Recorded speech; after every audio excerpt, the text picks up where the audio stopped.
Olá, Namastê! Meu nome é Chauan, estou aqui para conduzir vocês através dessa websérie da desigualdade para a sustentabilidade. Essa websérie faz parte do eixo Muda Mundo do programa Repense.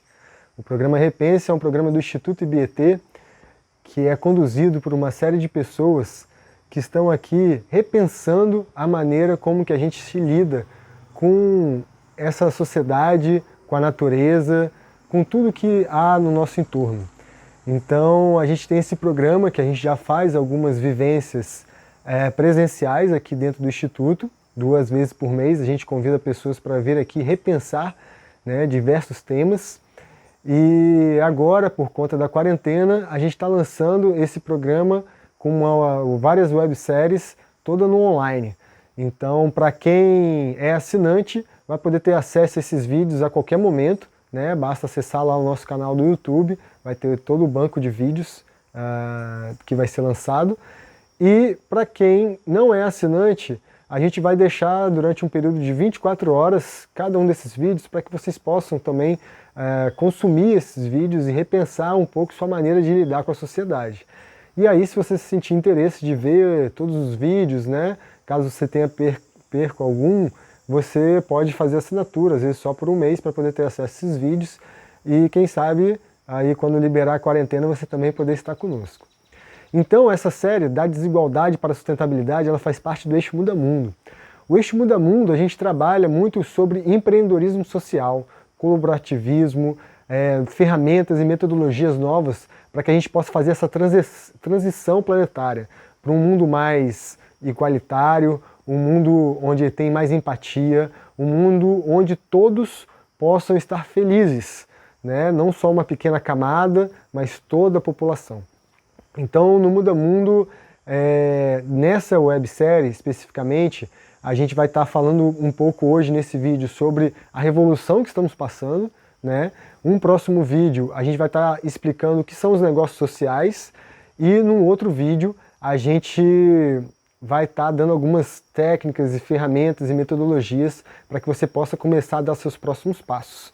E também vai ter um vídeo especial nesse meio tempo aí que a gente convidou a Amanda Albano para ela poder dar sobre os Objetivos de Desenvolvimento Sustentável da ONU. Então ela vai falar sobre as ODS. Então acompanhe a gente nessa websérie que vai ser muito legal, para que você possa ter um pouco a noção dessa revolução que a gente está passando no mundo atual. Então assim, vamos começar falando um pouco sobre desigualdade. Então assim, a gente escuta muito falar e tal, mas é sempre bom a gente recapitular o que é desigualdade, né? Desigualdade, ela parte de uma distribuição desigual da renda, né? Vamos pegar assim, a princípio da renda, mas a partir da distribuição não igualitária, né, uma distribuição desigual da renda, a gente também tem uma distribuição desigual de serviços básicos, de conhecimento, de uma série de oportunidades que não chega à maior parte da população. Então hoje a gente tem um topo que concentra aí 20% da população mundial, digamos assim, que eles têm 72% de todos os recursos do planeta Terra, né? Recursos financeiros, terra, recursos de conhecimento, de acesso a serviços e por aí vai. E aí você tem uma outra base, digamos outros 20% que fica na base, que só tem acesso a 3% desses recursos, né? Muitas pessoas que vivem numa condição de extrema miséria, de extrema pobreza, e aí você tem no meio dessa pirâmide, né, 20% em cima, 20% embaixo, 80% que concentraria os outros 25% desses recursos, né, que também é uma distribuição não igualitária, né? Então, essa pirâmide que a gente vive, essa pirâmide societária, quanto mais você vai para o topo, mais você tem acesso à educação, à saúde, a serviços básicos, e quanto mais você desce ao topo, menos você tem acesso a essas oportunidades. Então a gente vive um mundo onde muitas vezes a gente vai falar sobre a pessoa tem oportunidade, você tem que correr atrás, né?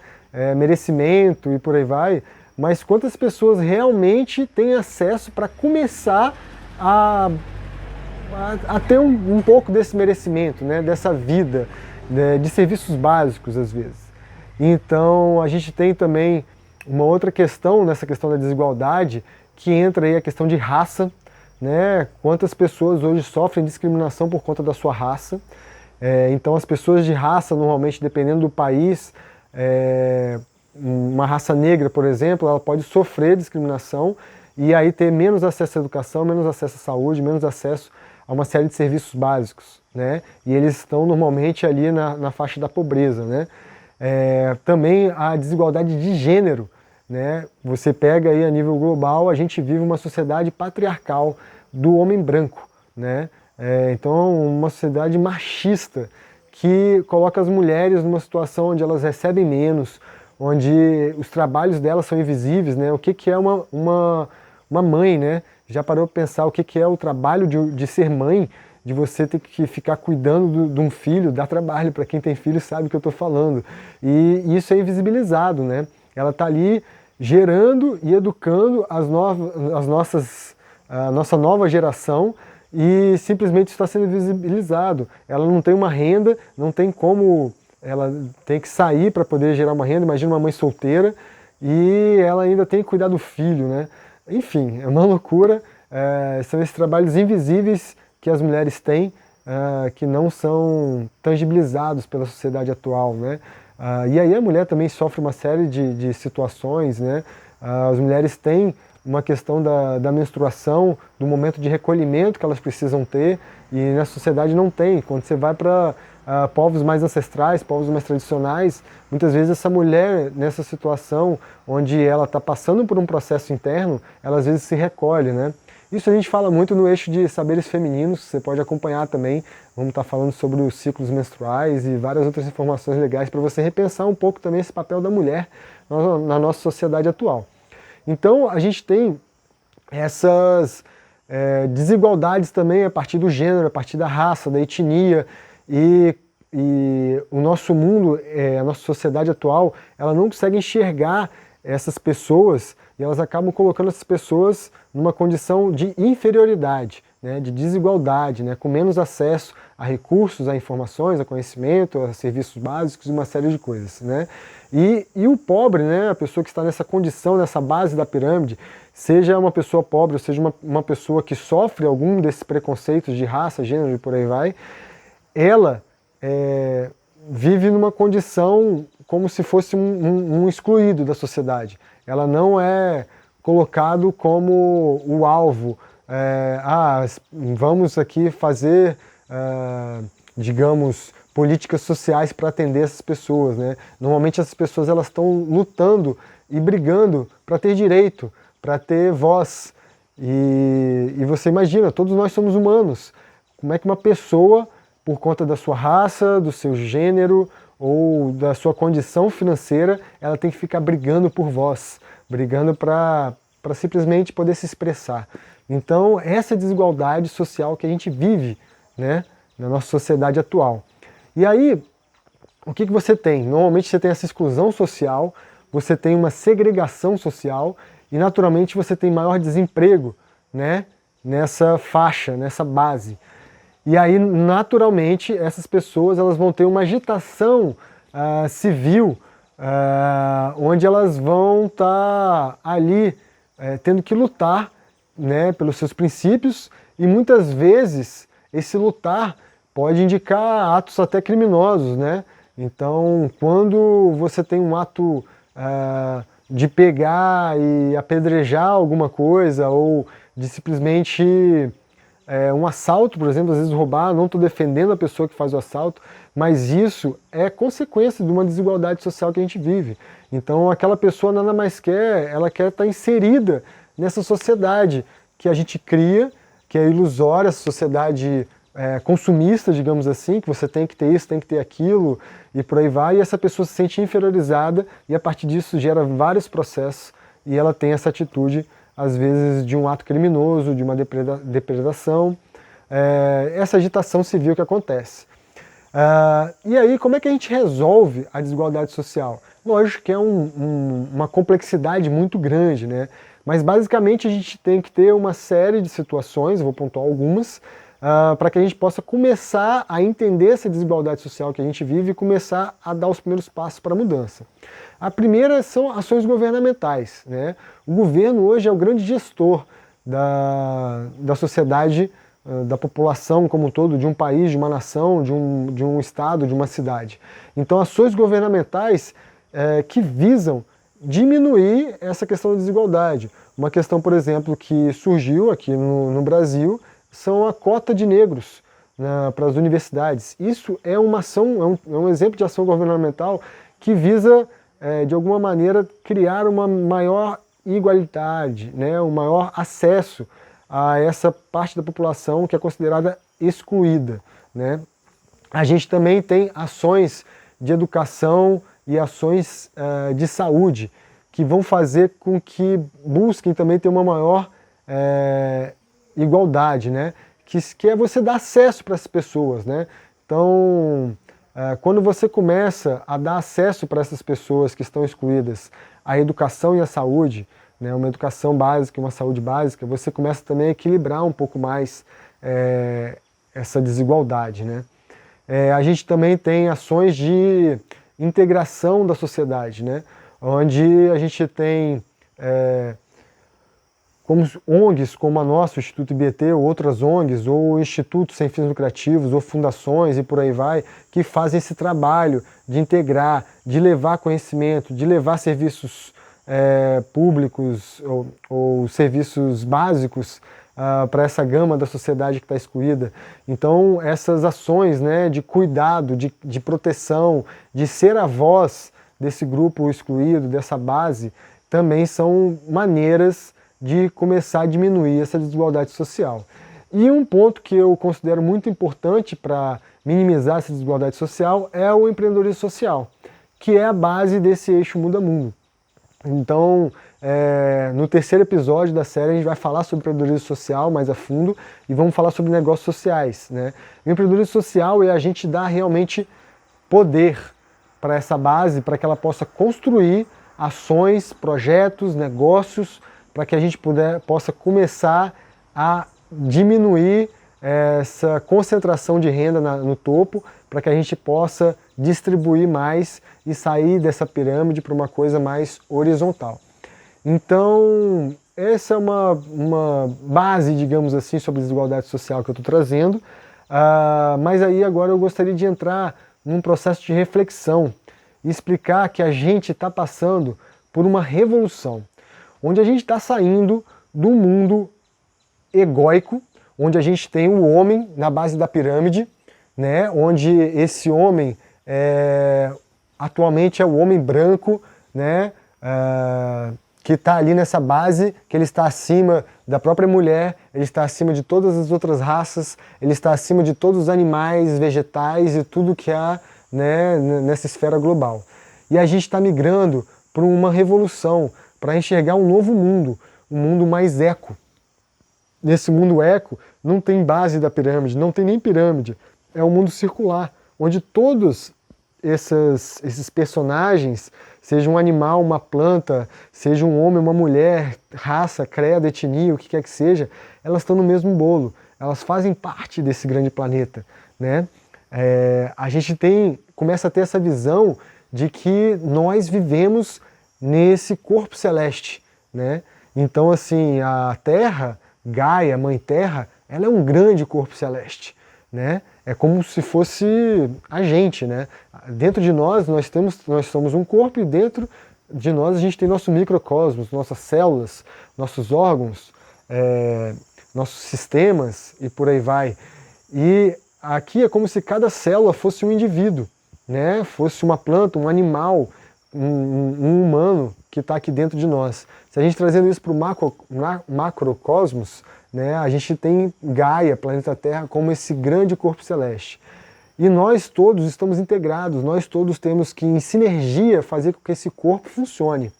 Então, se a gente começa a enxergar que temos células nesse grande corpo, que são pessoas que não estão conseguindo enxergar isso, que estão inconscientes, que fazem parte desse grande corpo, e elas começam de alguma maneira a destruir esse planeta. Elas começam a concentrar energia, concentrar recursos somente para elas e não distribuir esse recurso. Você imagina uma parte do seu organismo que começa a concentrar recursos, não distribuindo para todo o resto do seu organismo os recursos. Naturalmente, o seu corpo vai começar a ter falhas e vai ter problemas em outras partes do seu corpo. E naturalmente, onde está sendo concentrado essa energia, esse recurso, aquilo está se transformando num grande câncer no seu corpo. E é isso que nós estamos sendo atualmente como sociedade para a Mãe Terra. A gente como sociedade está sendo como um câncer, porque tem muitas pessoas que estão inconscientes disso, estão concentrando renda, não estão distribuindo, estão concentrando recursos, não estão deixando que os recursos cheguem às outras partes, e estão só explorando a Mãe Terra, e a partir disso nós estamos criando esse grande câncer, do qual esse corpo celeste não está aguentando mais. Então ou a gente muda mesmo esse padrão, ou a gente está matando o nosso corpo celeste. E a gente não está entendendo que ao matar esse corpo celeste, estamos automaticamente nos matando também. Que é assim as nossas células. Elas mesmas, nossas células ali que estão inconscientes, elas começam a matar o nosso próprio corpo sem ter noção que quando esse corpo morre, elas vão morrer também. Então só fazendo essa analogia, né, dessa transição desse universo egóico, onde a gente tem a concentração da energia, para esse universo eco, né, onde está tudo no mesmo bolo, digamos assim, é todo mundo igual, né? E aí, a gente está passando, vou parafrasear o Tiago Matos, da Perestroika, né? Ele tem um livro, Vai Lá e Faz, e ele faz esse questionamento: estamos na era de mudanças ou uma mudança de era? Né? E ele fala então, não estamos passando por uma era de mudanças, estamos passando por uma mudança de era. Isso, que parece ser um simples jogo de palavras, tem uma dimensão muito mais precisa do fenômeno, né? Então não estamos mudando de rua, de bairro, de cidade, de país ou de planeta. Estamos mudando de universo. Estamos vivenciando aí uma revolução que muda absolutamente tudo. Então assim, a gente não está passando por pequenas mudanças, a gente está mudando realmente uma era, estamos entrando numa nova era, né? E quando a gente fala dessa nova era, não é essa coisa meio New Age, do tipo, paz, amor, tudo vai mudar e tal. É uma mudança muito mais radical, uma transformação da sociedade, né? Então assim, não vamos entrar num mundo fantástico, digamos assim, um mundo místico quando se fala nova era, New Age. Estamos aqui falando da realidade mesmo, já estamos nesse processo de transição. Você pode ver, né? Eu gosto muito de falar, por exemplo, do veganismo, né? A gente tem um outro eixo no qual a gente fala sobre alimentação consciente. E ali a gente fala muito sobre o veganismo, né? Não vou entrar muito nesse ponto, mas há 5 anos atrás, quando eu decidi me tornar vegano, por questões de proteção aos animais, proteção à Mãe Terra, várias questões políticas envolvidas nisso, que não vou entrar aqui, como eu falei, mas há 5 anos atrás pouco se falava sobre veganismo, eu falava com as pessoas que eu estava me tornando vegano, as pessoas não entendiam muito bem, mas você come o quê e tal, e por aí vai. E hoje, a quantidade de restaurantes, produtos e todo um mercado que está se criando a partir do veganismo, você já viu uma evolução muito grande, né? Isso vai para várias coisas, educação, por exemplo. Antigamente a gente também temos o eixo de educação ambiental, onde a gente vai estar falando sobre isso, repensar. Então a gente tinha só aquela forma quadrada de educar e tudo mais, e agora está surgindo várias outras maneiras de educar, né? Escola Waldorf, antroposofia e por aí vai, tantas outras maneiras de você educar uma criança, de você conduzir esse crescimento da criança de uma forma mais livre, de uma forma onde você olha ela como um indivíduo e não como apenas uma peça nesse encaixe aí da sociedade. Então, a gente está passando realmente por uma revolução. Você pode começar a observar e você vai começar a ver que essa revolução já está acontecendo. Então a gente teve a primeira revolução, que foi a Revolução Agrícola, né, onde o homem passa a conseguir fazer uma maior produção em escala, né, concentrar a produção, os alimentos, os animais e por aí vai. Então começa a ter os latifúndios, enfim, uma série de coisas que veio através dessa Revolução Agrícola, né, que todas as revoluções, elas trazem normalmente uma quebra de um padrão, né? De um paradigma, e naturalmente trazem benefícios para aquela sociedade, mas elas também criam, de certa maneira, se ela não é bem conduzida, elas criam também malefícios, né? Então os malefícios começou a ter concentração de renda, concentração, foi daí que essa mais-valia que começou a ser gerada através da agricultura. Apesar de que a agricultura, essa revolução agrícola, também nos possibilitou ficar mais na terra, nos possibilitou criar as cidades em volta da agricultura, armazenar o alimento e por aí vai, né? Ter uma produção maior, então tem os benefícios e os malefícios, e a gente como sociedade vai aprendendo e vai se articulando, né? A gente passou agora pela era industrial e estamos entrando agora na era digital, então vou fazer uma comparação entre essas duas eras, né? A gente está vivendo muito já agora essa era digital, né? Ela está cada vez mais forte, né? E essa era digital, as coisas são, na linha do tempo, se a gente for analisar, as coisas acontecem, se você pegar, vamos dizer assim, os impérios, né? O Império Egípcio durou lá seus tantos mil anos, né? E aí você depois vem o Império Romano, não sei quantos anos, depois vem outro império e vai se achatando, né? Hoje a gente está vivendo o Império Norte-Americano, que já está ali, que começou lá com basicamente ali a Primeira Guerra Mundial, digamos assim, por ali mais ou menos, aquela grande boom dos Estados Unidos, mas hoje já está vendo uma transição, então essas eras, elas vão se achatando, né? Então assim como a gente teve a era agrícola durante muito tempo, e ela depois migrou para a era industrial, que já estamos vivenciando um tempo menor, a era digital já é um tempo menor. Então a gente já está vivenciando essa era digital e daqui a pouco essa era digital também já está passando, já está entrando numa outra era, que hoje a gente nem consegue vislumbrar, né? Se você começar a pegar os futuristas, eles já começam a vislumbrar o que viria após a era digital. Eu já tenho aqui minhas ideias, né? um mundo completamente novo, né? Mas, enfim, isso a gente deixa para um outro momento aí para essa conversa. Mas fazendo essa balança entre a era industrial e a era digital, a gente vai ter o quê? A era industrial é uma era da fábrica e a era digital é uma era da informação. Então, na era industrial a gente tem maior linearidade, né? As coisas acontecem ali, Fordismo, né? A repetição, todo mundo ali apertando, você faz a mesma coisa e tudo mais. A gente tem uma segmentação, tudo tem que estar no seu lugar, tudo tem que estar na sua caixinha. A gente tem que ter muita previsibilidade, né? A gente, como sociedade, sentia a necessidade muito de estar tudo muito certo, muito previsível, porque o medo, a insegurança de que as coisas mudem, então tem que estar tudo muito encaixotadinho, perfeitinho e tudo mais, porque assim as coisas vão funcionar e entrar no padrão. Só que isso é um padrão que engessa, assim fica melhor, engessa a nossa sociedade. E a gente não tem como fluir naturalmente. E a natureza, ela é orgânica, ela é cíclica, ela muda, ela tem altos e baixos. Nós, como seres humanos, somos cíclicos, nós somos diferentes um do outro. Então a gente querer encaixotar, padronizar tudo é muito ruim para a gente como sociedade. Serviu por um tempo, tá ok, evoluímos, crescemos, aprendemos muitas coisas, mas agora isso está ficando para trás, a gente está entrando nessa nova era, que é a era da informação, que é a era da não linearidade, né? Onde as coisas são... as coisas simplesmente acontecem, né? Elas são mais orgânicas, né? A gente não tem uma sequência das coisas, as coisas acontecem muito rápido, é muito dinâmico, né?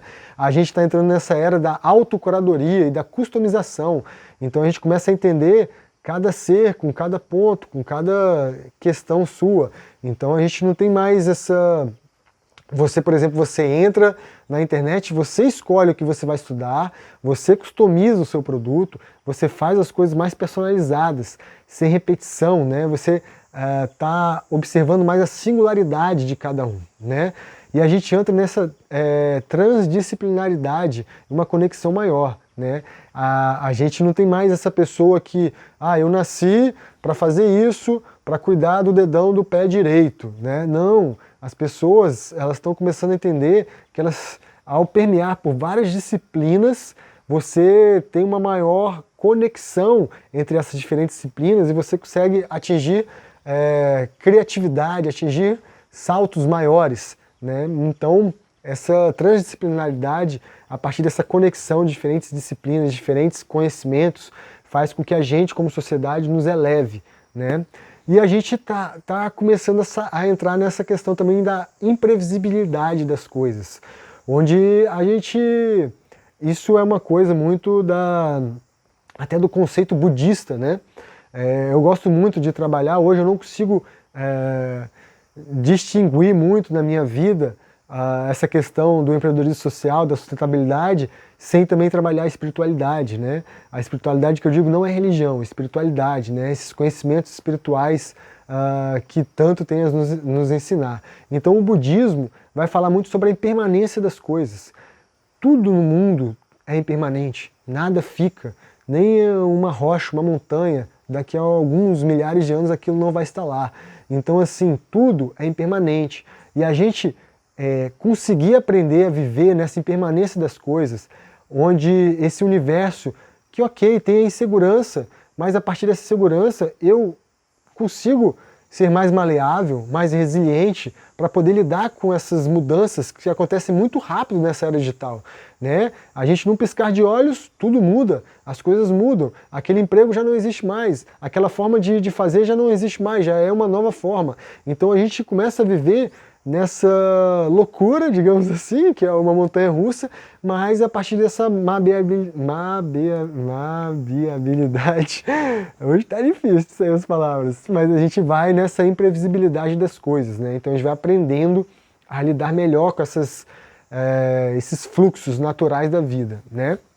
E aí, a gente, na era industrial, a gente vai estar falando sobre profissão, né? Você tá ali trabalhando, dedicando sua vida para ter uma profissão, para criar empresas, cargos, jornada de trabalho, bater ponto, tantas horas e tudo mais, e pá, aquela coisa bem mecanizada, né?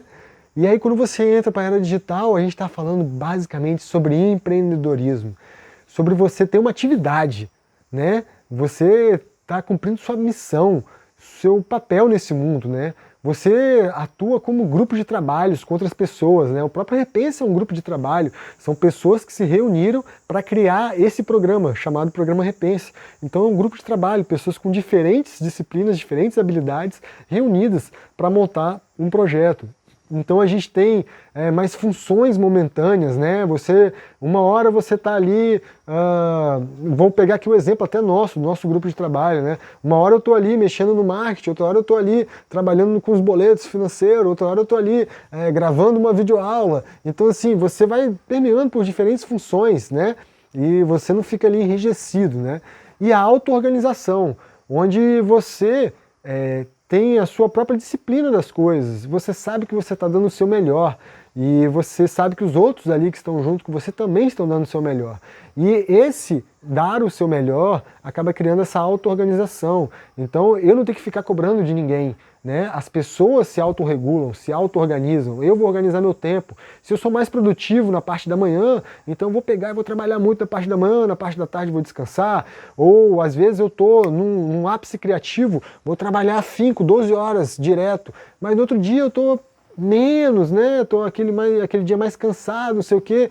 Eu vou ficar ali, talvez mais descansando, tendo alguns insights. Então essa auto-organização, essa coisa de respeitar os momentos, respeitar os nossos ciclos naturais, isso que a gente está falando sobre empreendedorismo, sobre nova era, né? Sobre essa era que a gente está vivendo, essa era digital, que já está migrando para outras coisas.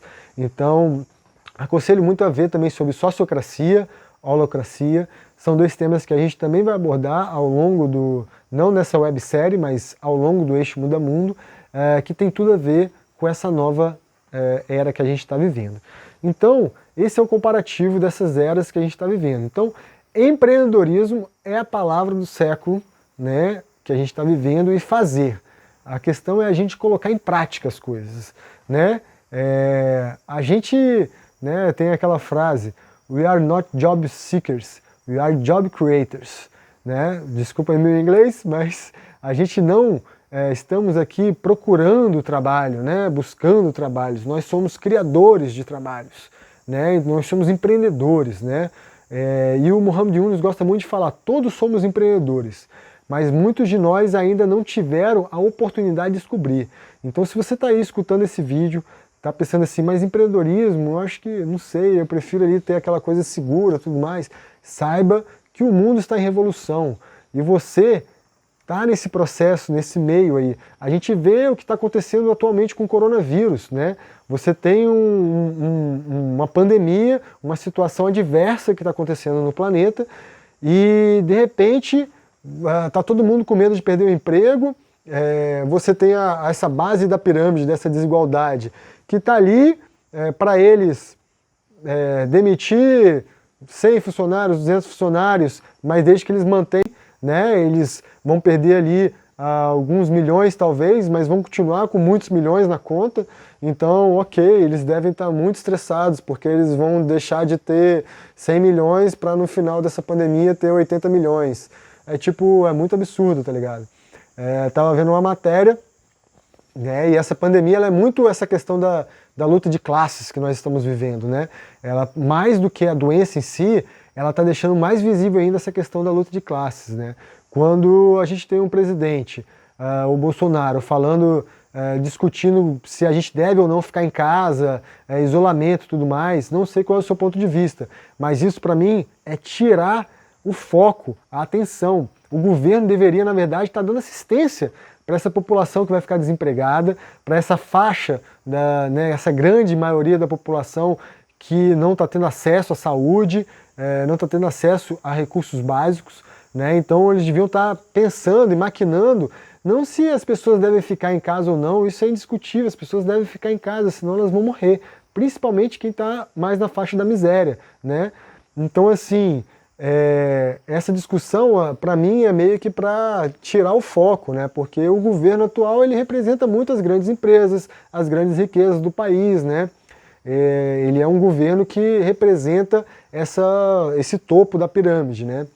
Então assim, eles estão na verdade criando uma distração, digamos assim, para que a gente não olhe exatamente para a questão da luta de classe, porque a gente está vivenciando mesmo, que é a desigualdade, né? A gente vê como a gente é um país completamente desigual, onde qualquer situação que aconteça, a grande parte da população que se dane, né? E por aí vai. Então assim, eu estava vendo que se a gente lançasse um projeto de governo, né, que fala-se sempre, mas nunca executa, da gente taxar as grandes riquezas, seja de empresas ou grandes patrimônios desses bilionários do Brasil, se a gente taxasse essa pequeno topo da pirâmide e distribuísse essa renda durante 4 a 6 meses para grande parte da população, para que eles tivessem uma renda mínima, esses bilionários continuariam sendo bilionários, mesmo sendo taxados, mesmo distribuindo renda para essa galera toda, eles continuariam sendo bilionários. Então assim, para você ver o tamanho da discrepância. Então é isso, né? Quando a gente parte para esse novo mundo, que o Muhammad Yunus está querendo trazer para você, né? A gente vai falar sobre o Muhammad Yunus na próxima episódio, né? Que é o Prêmio Nobel da Paz de 2006. Ele é o meu guru do empreendedorismo social e que fez eu seguir, né? Me fez seguir esse caminho do empreendedorismo social para a mudança do mundo.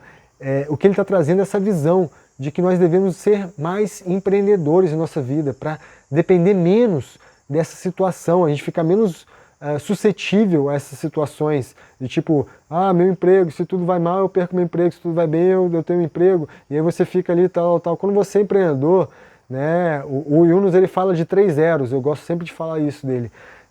Ele fala que a meta de vida dele é resolver chegar a esses 3 zeros no mundo, né? 0 emissão de carbono, 0 pobreza no mundo e 0 emprego.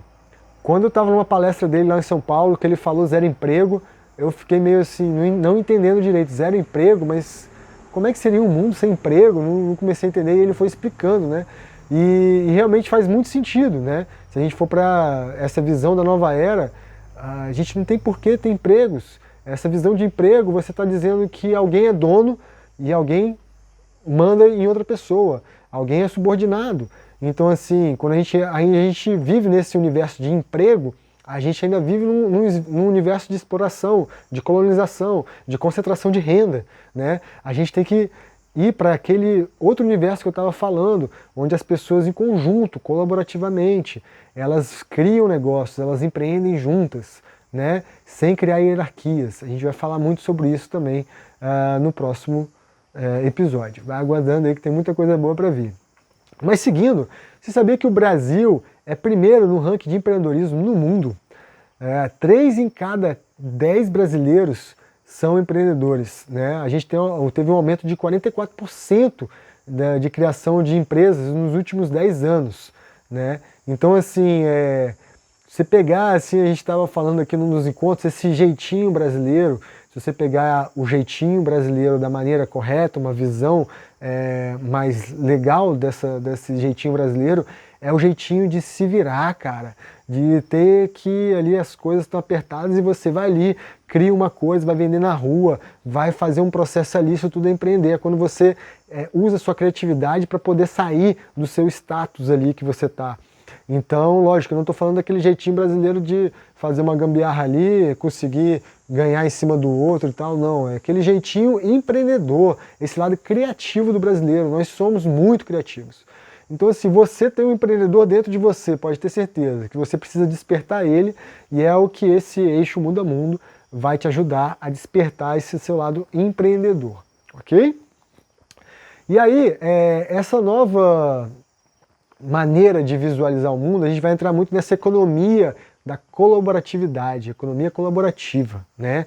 A gente começa a ter vários projetos que começam a ver a sociedade como um todo, né? O Dani vai estar, Daniel, nosso convidado, vai estar falando um pouco sobre colaborativismo em vídeos, em sequência, vai ter alguns vídeos aí também sobre esse tema. Vai ser muito legal aí acompanhar o Dani explicando um pouco esse tema.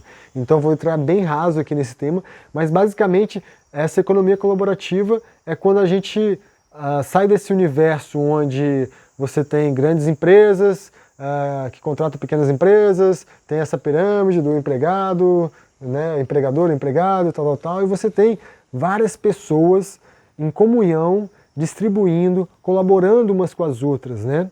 E aí você tem, por exemplo, ferramentas que estão surgindo, como a plataforma Kiva. É uma plataforma de empreendedores, onde as pessoas colocam seus projetos ali, suas necessidades e tudo mais, e outras pessoas daquela comunidade vão ajudando, né, aquela pessoa a realizar aquele sonho dela, né? Você tem aí, de uma maneira mais, digamos assim, mais trazendo para o nosso universo, você tem o Uber, que é uma forma colaborativa de você estar distribuindo ali a concentração de carros, você está aproveitando o seu carro para outras coisas, né? Você tem o Airbnb, que também é você aproveitar os espaços ociosos nas casas ociosas, sítios ociosos, para que mais pessoas possam ter acesso a isso, né? Se você tivesse, por exemplo, para que eu preciso ter... cada pessoa precisa ter uma furadeira em casa. Não tem necessidade. A furadeira você usa uma vez a cada o quê? 3 meses, 6 meses, se você não é um pedreiro, se você não é um profissional da área de construção. Então, assim, aí cada um tem uma furadeira em casa. Mas você poderia ter uma furadeira comunitária, uma furadeira que fosse colaborativa, onde uma pessoa usa, depois outra pessoa vai lá, pega, emprestado, usa, e aquela furadeira vai rodando por várias pessoas, né? Livros, de uma maneira colaborativa. Então, quantas coisas podem estar nesse universo da colaboração?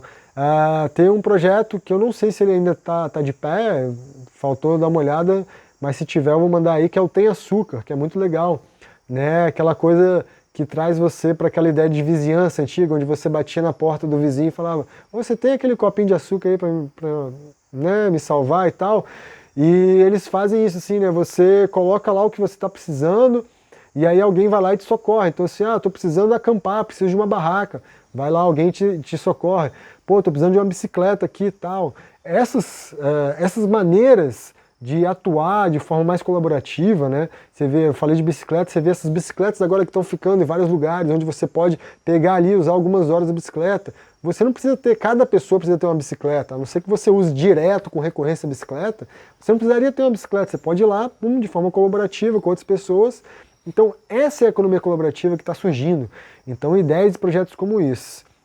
É lógico que a gente vai entrar nessa situação também de que algumas pessoas pegam essas ferramentas colaborativas e elas também desvirtuam e continuam operando nesse universo da desigualdade. Como o exemplo que eu dei do Uber e do Airbnb. O Airbnb, por exemplo, tem um caso que países como, por exemplo, como a Espanha, Barcelona, está sofrendo muito porque grandes investidores, pessoas que têm muito recurso, estão começando a comprar casas, apartamentos e lugares em locais de grande atração turística. Eles estão comprando isso somente para poder alugar e ganhar dinheiro em cima do Airbnb. Então, assim, o mercado, se você não cria barreiras, se você não cria regras, se você não cria uma logística também colaborativa, o mercado acaba se apropriando também dessas ideias. Então a gente tem que tomar muito cuidado com isso. E acaba que a concentração de renda ela não é distribuída. Então não adianta nada a gente ter um Airbnb, que era para ser mais colaborativo, quando tem grandes empresários comprando vários lugares, desalocando várias pessoas e ali concentrando ainda mais a renda, a receita, os patrimônios e por aí vai. Então, assim, é isso que a gente tem que tomar cuidado também, porque tem sempre esse outro lado, né? Então, era isso que eu queria falar aí sobre economia colaborativa e para explicar aí que a gente está vivendo trazer esse conceito de redes, né? A gente vivia redes que eram mais centralizadas antigamente, né? Uma pessoa era o centro de tudo, comandava tudo. Se aquela pessoa caísse, morresse, tudo aquilo desmoronava, digamos assim, né? Você pegar, vamos lá atrás, tipo um rei, né? Quando o rei morre, aquela coisa vira uma confusão, tudo desaba, quem que vai tomar posse ali e tal, quem tem o controle, aí um dá pernada em cima do outro. Ou quando você tem uma grande empresa, onde aquela pessoa concentra as informações, né? Ou você tem uma empresa, aquela, sei lá, vamos dizer uma padaria, vamos pegar mais baixo até, onde aquele dono da padaria concentra todas as informações. Aí de repente aquele cara morre, ninguém mais sabe o que fazer, por onde vai, para os processos, o que tem que fazer, aquilo vai se desmoronando, né? E aí a gente migrou para redes mais descentralizadas, onde a gente ainda tem a centralização, mas ela ocorre um pouco mais espaçada, então você tem o gerente disso, o gerente daquilo, o diretor disso, o diretor daquilo. Você tem num projeto pessoas coordenando grupos, né? Uma pessoa coordena um grupo X, outra pessoa coordena um grupo Y e tal, mas que também ela é um pouco falha, porque se esse gerente, esse diretor, esse coordenador, ele sai, acontece alguma coisa com ele, todo aquele núcleo se perde no processo. Né? As informações ainda estão de alguma maneira centralizadas, só que agora elas estão um pouco mais dispersas, né? E a gente está migrando agora para o que a gente sente que é um modelo mais de excelência, que é um modelo de rede distribuída, onde você tem uma malha, onde as informações e o conhecimento, todas as informações do projeto, do negócio, elas estão distribuídas por toda a rede, onde as pessoas tem acesso a todas as informações, tudo é mais transparente, e se uma pessoa sai do processo, a rede se mantém. Então isso que é uma rede mais colaborativa, né? É uma rede que se mantém mais firme, né? Então se uma peça sai, a coisa consegue se manter. Então a gente está indo para essa rede mais distribuída, que ela é muito mais lógica, digamos assim, né? E aí vamos agora, vou passar um pequeno vídeo para você ver como o mundo está hoje. Então, na sequência aí, um videozinho e eu já volto.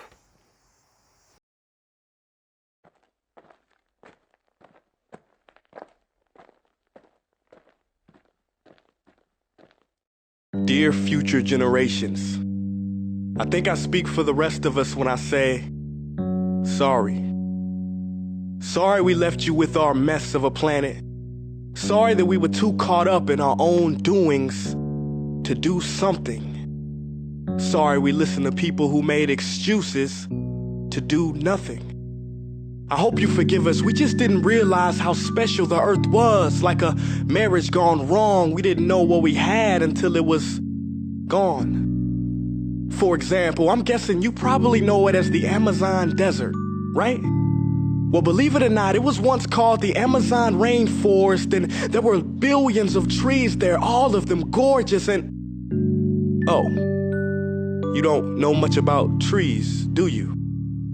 Well, let me tell you, trees are amazing. I mean, we literally breathe the air they are creating. They clean up our pollution, our carbon. They store and purify water, give us medicine that cures our diseases, food that feeds us, which is why I'm so sorry to tell you that we burn them down.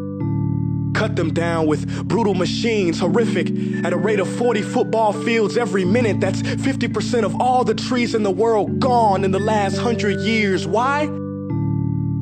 For this.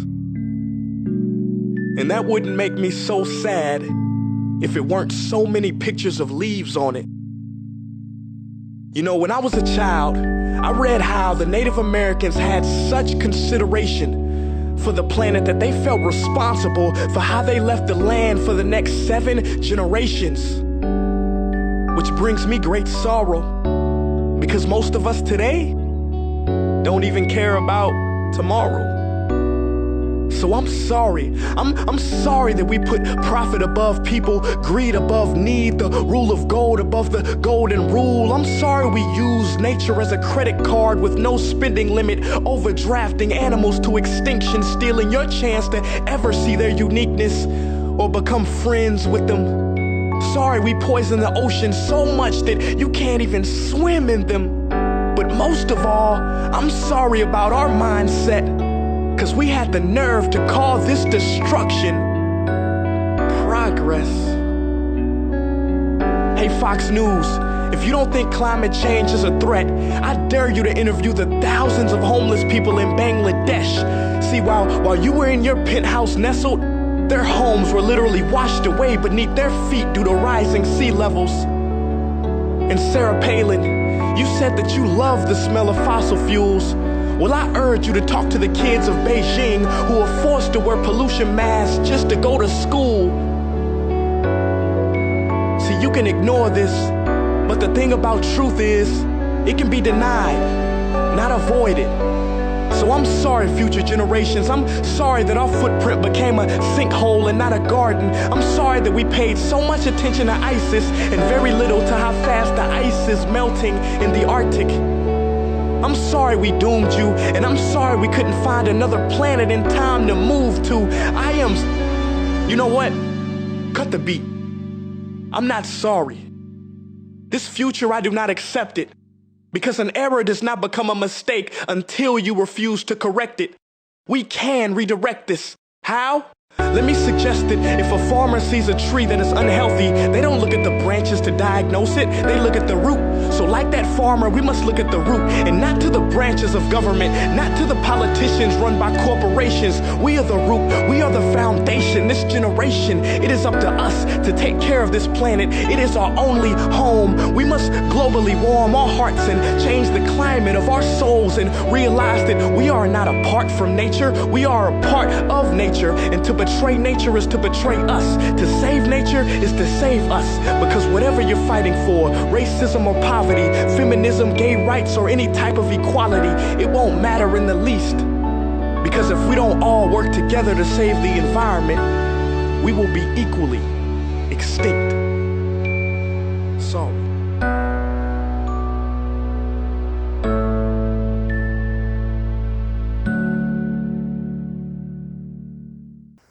E aí, gostaram do vídeo?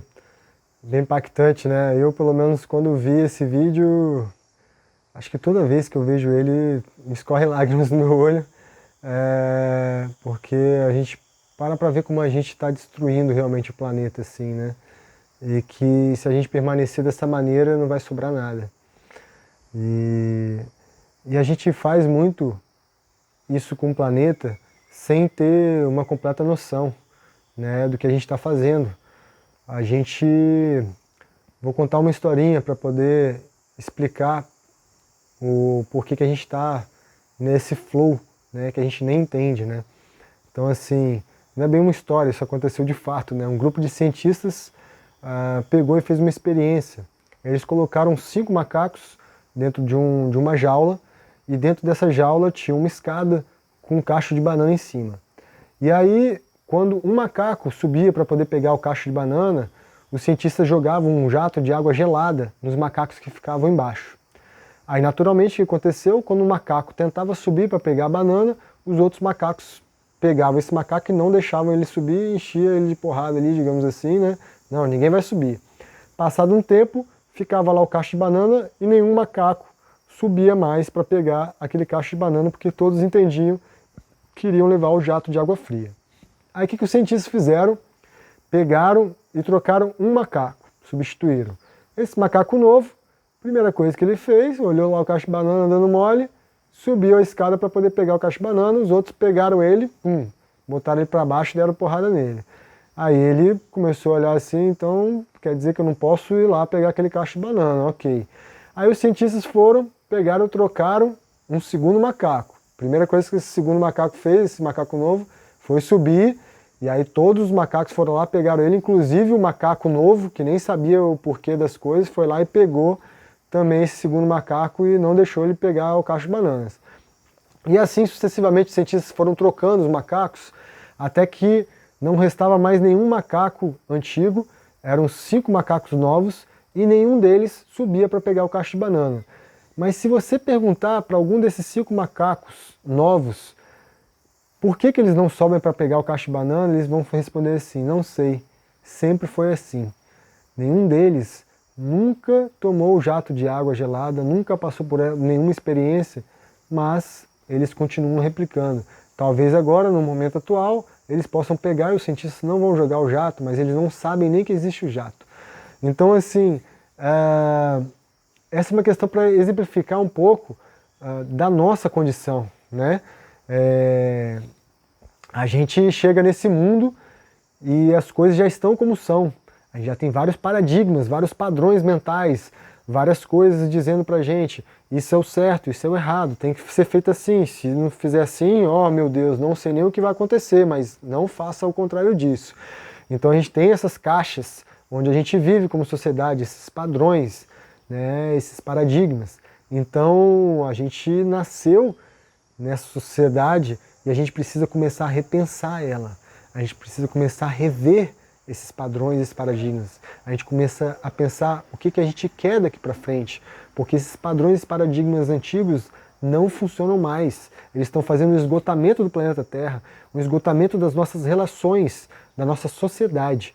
Então a gente tem que fazer uma mudança de paradigmas. A gente tem que migrar para um novo mundo mesmo, né? Essa nova era. Então, assim, não dá mais para viver esses padrões e tal. Inclusive, se nós somos esses macacos e pensando num novo paradigma, se for para tomar jato de água gelada, mesmo que seja essa a dor, então vamos em conjunto, sermos colaborativos, onde um macaco vai subir para pegar a banana e os demais de baixo vão sofrer o jato de água gelada, mas quando esse macaco de cima descer, ele vai distribuir essas bananas entre os demais. O que você acha? Vão fazer um revezamento? Cada hora um toma um jato de água gelada e outro vai lá e pega a banana para os demais. Vamos pensar de forma mais colaborativa, sem tanta uma maneira egóica, onde eu vou lá, pego o cacho de banana e que se dane o resto.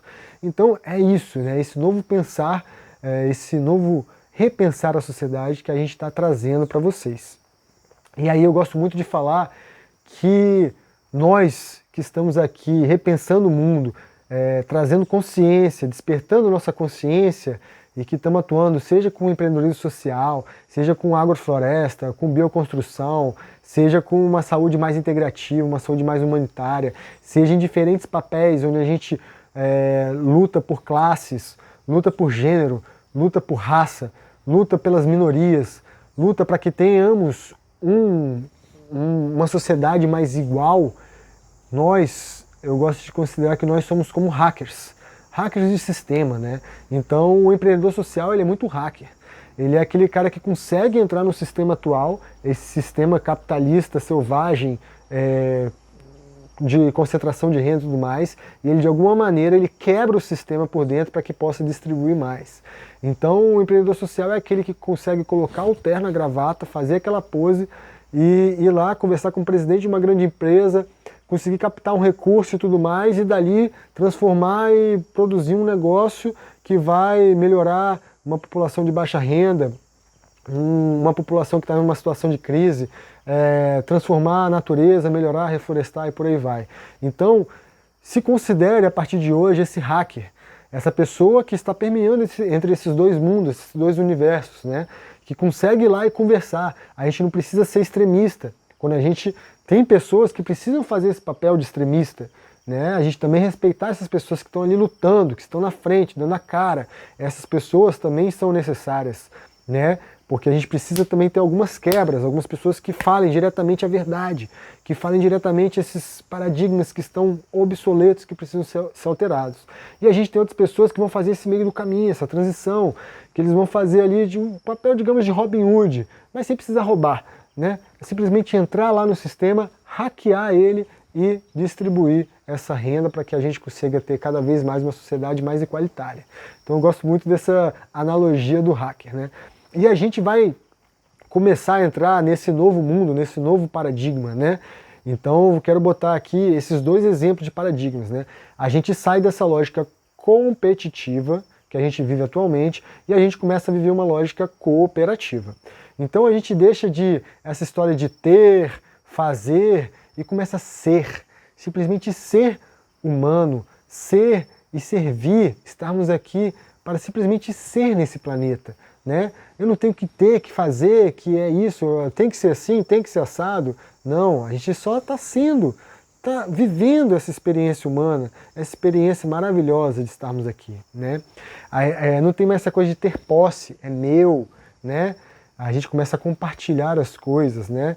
Essa coisa também do foco a curto prazo, tudo tem que acontecer rápido, logo e tal, e a gente começa a ter uma maior transparência e confiança nos processos, que cada coisa acontece no seu devido tempo, no seu devido lugar, né? A gente sai dessa esse vale tudo, né? Para eu conquistar as coisas, eu posso passar por cima dos outros e tanto faz, tanto fez, o importante sou eu aqui nessa minha lógica competitiva, né? E aí quando você vai para uma lógica de direcionamento mais coletivo, eu não consigo estar feliz enquanto os outros também não estiverem felizes, né? É muita palavra do Ubuntu, né? Essa nova linha de pensamento me lembra muito a palavra do Ubuntu, né? Uma pausazinha para falar sobre ela, assim, né? Teve um antropólogo que foi visitar umas comunidades na África e aí, indo embora da comunidade, ele fez uma brincadeira com as crianças, onde ele botou numa árvore uma bola cheia de balas, digamos assim, e aí ele falou com as crianças, ó, aqui tá a linha e eu vou falar um já e a criança que chegar lá primeiro naquela bola vai ganhar todas as balas e tudo mais, né? Lógica competitiva completa, né? E tal. E aí quando ele deu já, as crianças deram as mãos e foram juntas e tal, e todas juntas pegaram o balão e distribuíram as balas. E aquilo, o cara ficou, uau, que é isso? E aí ele pergunta, que é isso? E aí as crianças falaram, isso é um Ubuntu, tio, né? Enquanto todos não estiverem bem, eu não posso estar bem. Então essa é a lógica mais cooperativa, né? Um direcionamento mais coletivo. E aí a gente também sai desse direcionamento mais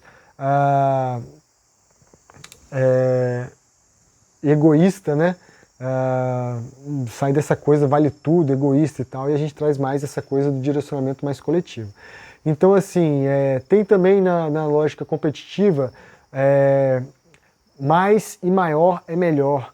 E aqui pouco, mas pode ser bom, né? A ideia é muito que está surgindo o minimalismo, né? Para que eu preciso ter muitas coisas, muitas roupas e mais? Eu quero parecer ser muito grande, parecer, é tudo para personalidade, mas o caráter mesmo não tem, né? Então a gente começa a trabalhar mais o nosso caráter.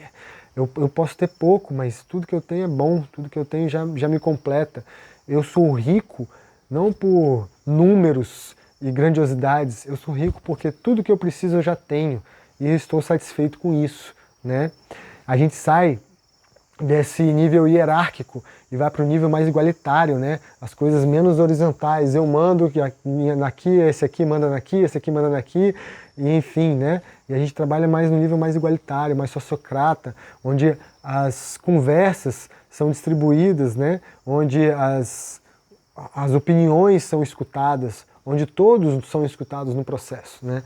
A gente sai dessa questão autoridade central, né, a partir dessa hierarquia, e vai para esse respeito mútuo, né, onde todo mundo tem voz, né? A gente sai dessa vida segmentada e a gente vai para uma vida mais integrada, né, onde a gente respeita a individualidade de cada um e essa individualidade somada se torna algo muito maior do que simplesmente aqui meu núcleo familiar, né, eu só atendo aqui a quem está aqui do meu lado, quem são meus amigos, o resto que se dane, digamos assim, né?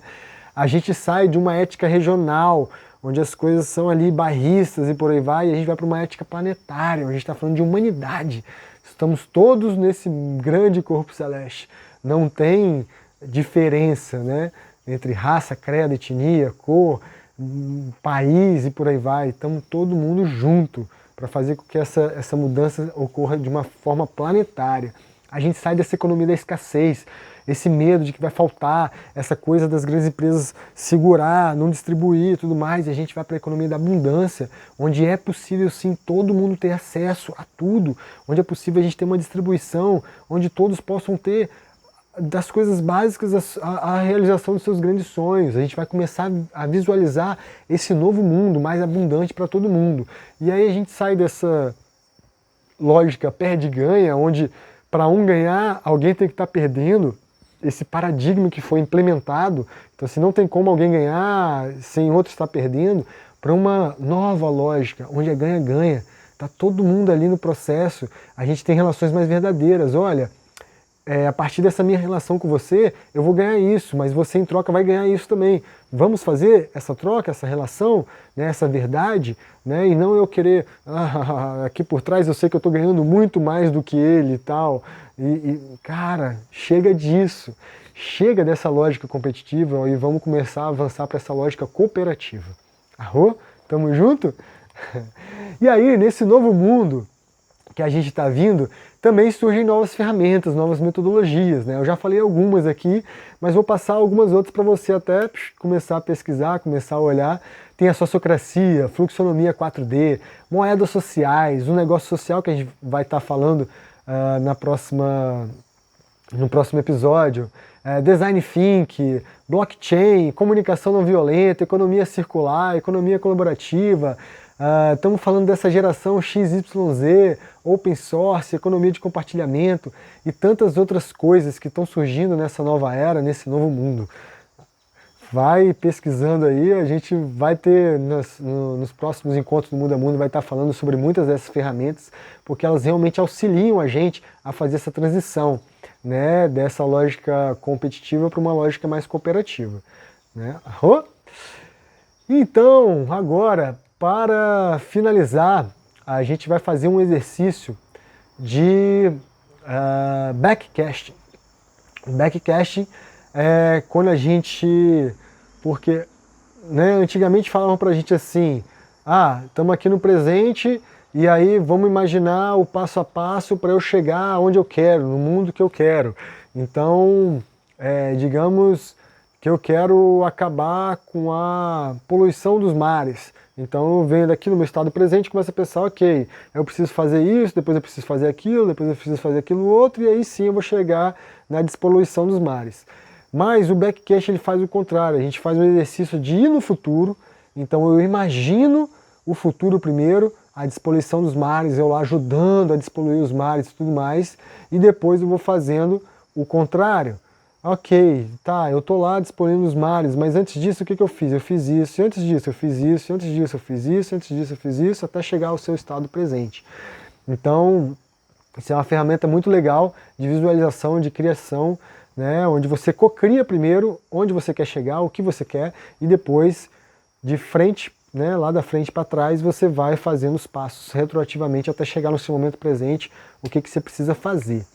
E para fazer isso eu vou conduzir vocês numa jornada de tambor, né? Na verdade, assim, eu vou passar esse dever como dever de casa, então vocês podem escutar essa jornada várias vezes para vocês poderem, né, ali irem se interiorizando, imaginando e co-criando esse universo.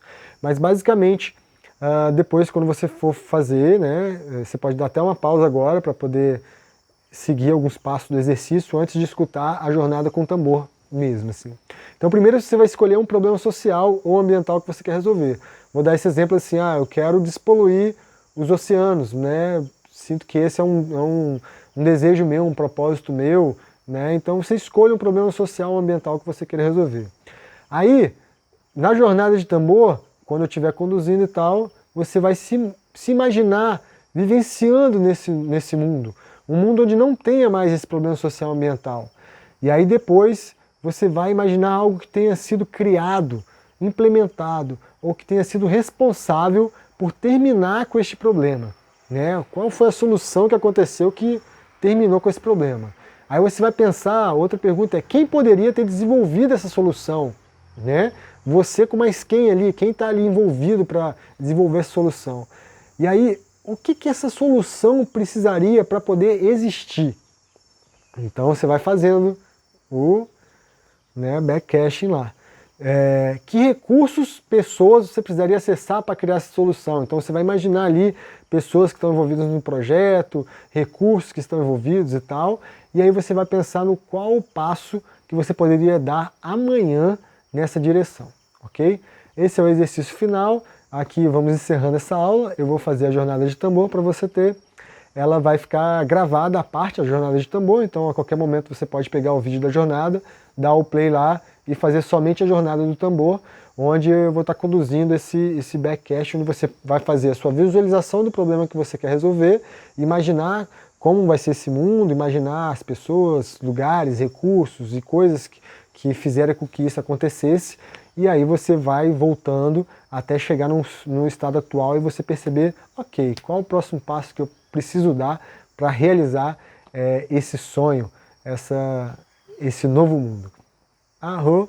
Gratidão por ter me acompanhado aí durante esse primeiro episódio, né, O Mundo em Revolução, da websérie da Desigualdade para a Sustentabilidade. Estaremos juntos novamente. Na próxima segunda eu vou estar publicando um novo vídeo, onde, na verdade, quem vai estar falando vai ser a Amanda. Ela vai estar falando sobre os Objetivos de Desenvolvimento Sustentáveis que a ONU organizou.